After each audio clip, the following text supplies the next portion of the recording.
నిన్న జరిగిన ప్రెస్ మీట్లో కొంతమంది కాంగ్రెస్ పార్టీ నాయకులు, మున్సిపల్ కౌన్సిలర్లు, మంచిర్యాల చైర్పర్సన్ను మరియు మొత్తం అందరినీ కూడా టీఆర్ఎస్ పార్టీ నిందించడం జరిగింది.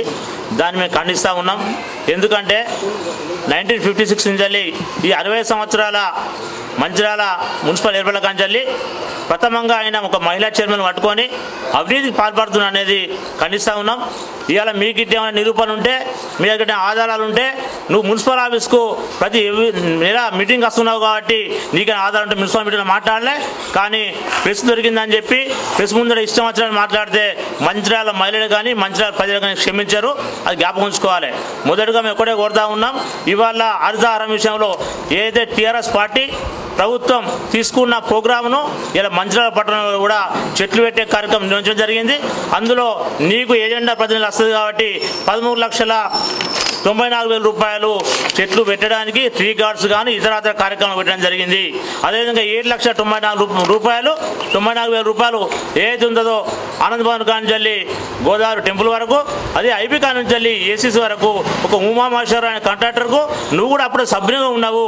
నీ ముందనే జరిగింది. ఒక చెట్టుకి ఎంత, దాన్ని ఎన్ని రోజులు సంరక్షించాలి, ఎన్ని రోజులు కాపాడాలి, వాటర్ వెరియాలి, లేబర్ ఇవ్వాలి అనేది అన్ని రకాల ఆలోచించి మనం గ్రీనరీని పెంచాలని ఆలోచన పెట్టినాం.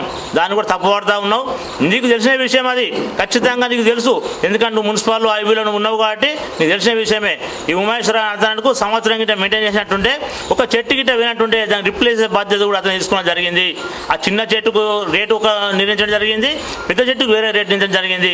అయినా అన్ని రకాల నీకు తెలిసి కూడా ఇలా ఒక మహిళా చైర్మన్ పట్టుకొని అవినీతిలో గురిపోతుంది అంటా ఉన్నావు. నువ్వు ఇలా సభ్యునిగా ఉన్నావు, నీవు కూడా తలెంచుకోవాలి. ఇంకా 32 మంది కౌన్సిలర్లు కలిసి మంచిర్యాల పట్ల అభివృద్ధి కోసం ముందుకోవాలి తప్ప ఇసుని ప్రకటనతో వచ్చే లాభం లేదు.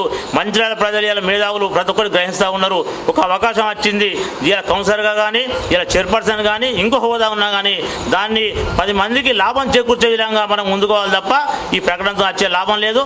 మిత్రమా, ఇంకోటి, ఇవాళ ఎక్కడ అవినీతి జరిగినా, ఇలా కాంట్రాక్టర్ల అవినీతి జరిగిందా, లేకపోతే మేము టెండర్లు గిట్ట ఇష్టానుసారం మా బినామీలకు ఇచ్చుకుంటే మేము పని చేయించినామా, ఇంకెవరైనా బినామీలు ఉన్నారా, కౌన్సిలర్ల గిట్ట ఎవరైనా బినామీలు గిట్ట పని చేపిస్తూ ఉన్నారా? నీకు అన్ని తెలిసిన విషయమే. నువ్వు గతంలో దీనికి ప్రెసిడెంట్గా ఉన్నావు కాబట్టి నీకేమన్నా మీటర్ల విషయంలో కానీ, ఎత్తు విషయంలో కానీ, ఇంకేమన్నా ఏది మెటల్ విషయంలో కానీ ఎక్కడ డౌట్ ఉన్నా, ఏ రోడ్ను కొలవడానికి చైర్పర్సన్ కాదు అధికారులతో ఖచ్చితంగా సిద్ధంగా ఉన్నారు. నువ్వు ఇలా డేట్ అంటా ఉన్నావు, ఇలా కాంగ్రెస్ పార్టీ నాయకులు డేట్ ఫిక్స్ అంటా ఉన్నారు. మేము ఖచ్చితంగా చెప్తా ఉన్నాం, ఇలా మున్సిపాల్లో ఇలా మీడియా పరంగా చెప్తా ఉన్నాం, మీరు కోరుకున్న విధంగా మధ్యవర్తి ద్వారా ఏ రోజైనా కానీ హరితహారం లెక్కల విషయం కానీ, ఇలా శానిటేషన్ విషయం కానీ, ఇవాళ కాంట్రాక్ట్ విషయం కానీ కూర్చుందాం, ఏదో ఒకటి ఫైనల్ చేసుకుందాం.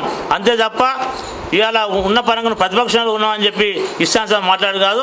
మంచిర్యాల ప్రజలకు విన్నవిస్తూ ఉన్నాం, ఏది జరిగినా కానీ మంచిర్యాల పట్టణ ప్రజలు చాలా మేధావులు, అన్ని గ్రహిస్తూ ఉంటారు.